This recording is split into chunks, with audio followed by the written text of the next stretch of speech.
I hate to say it, because you don't want to say things on appearances only, but I think she's pretty within white. So, I'll take that as a compliment. Thank you. It's just delightful to be here, and I'm so glad to be here to be able to talk to you. I am Christy Nichols. I'm running for the United States Senate. 6 years ago, maybe some of you remember, maybe you don't, I actually ran in the open seat for United States Senate. My background is that I've been married for 27 years, 42 years in the state of Missouri, inner city pastor, have been on the streets with the gangs and the prostitutes. We would say that I'm very ready for Washington. But in that primary 6 years ago, there were 10 of us that were running. So I rose to the top 3, which was astounding to a lot of the political people. And that was because I reached out to the people. I talked to them, I listened to them, I understood the issues, and I was there for the people. So 6 years later, and actually when I ran 6 years ago, when you go to draw your ballot, what your placement is on the ballot, I drew 414. So 414 goes to Esther 414, and that's what it meant to me. And I'll give you the summarized version of that. It means that it says that you can't be silent. You can't be silent anymore because you were called for such a time as this. And so really and prayerfully, God said, you need to run again. And I thought, oh boy, it's tough when it's an open seat and you don't have any political experience. But then when you're running against the incumbent, I thought, this is going to be fun. Because it was fun 6 years ago. And so when you have that kind of a challenge going forward, but I thought, do you know what? We're in a different atmosphere right now. This country is in dire need of people that will represent and lead and be quality leaders, not just by title, but actually do the work. So I said, you know what? I'm going to accept that challenge. I am going to run and just trust the Lord. So Esther 414 really came on the forefront. So my campaign, my website is Christy Nichols 414. And that is an Esther call to all of us. We have been called, we've been birthed for such a time as this. It's time to rise up and reign in our government. Our founding fathers, I don't believe that they intended for people to have this as a career. It's a time of service to the people, and what we see is that people have been entrenched in there for a number of years.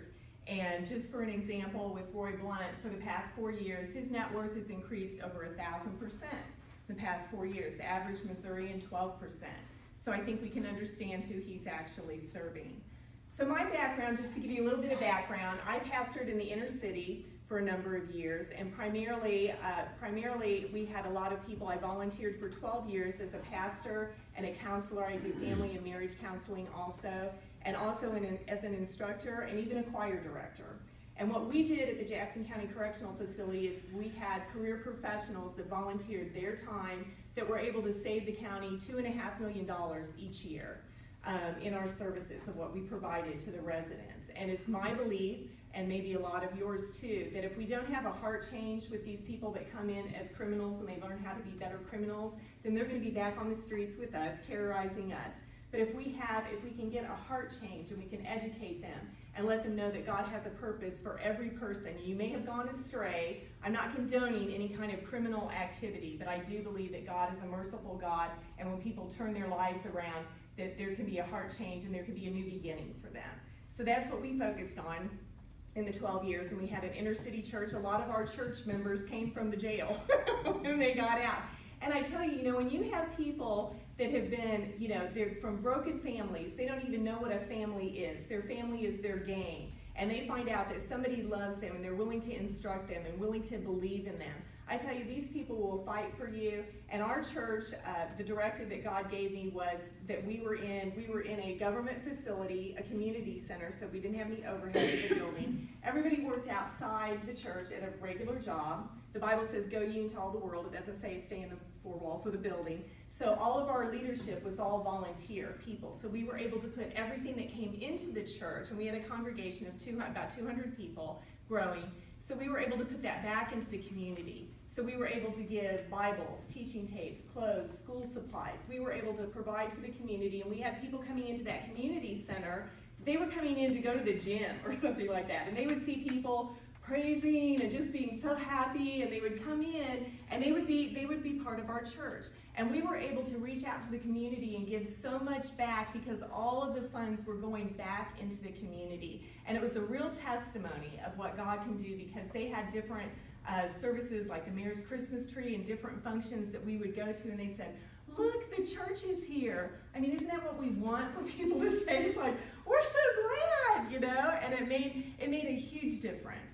And so when God called me to run for U.S. Senate 6 years ago, I joined my congregation with another congregation.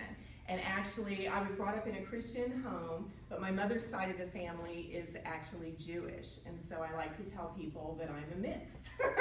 If you talk to Jewish people, they'll say, oh no, she's a Jew. Her mother's side of the family is Jew. But I grew up in a Christian home, but I do teach Hebrew, and I was teaching that to my congregation, and I want to give you all just a little Hebrew lesson here because I believe that it's pertinent to what we're talking about. There's a Hebrew word. The Hebrew language is very expansive. One word means it's more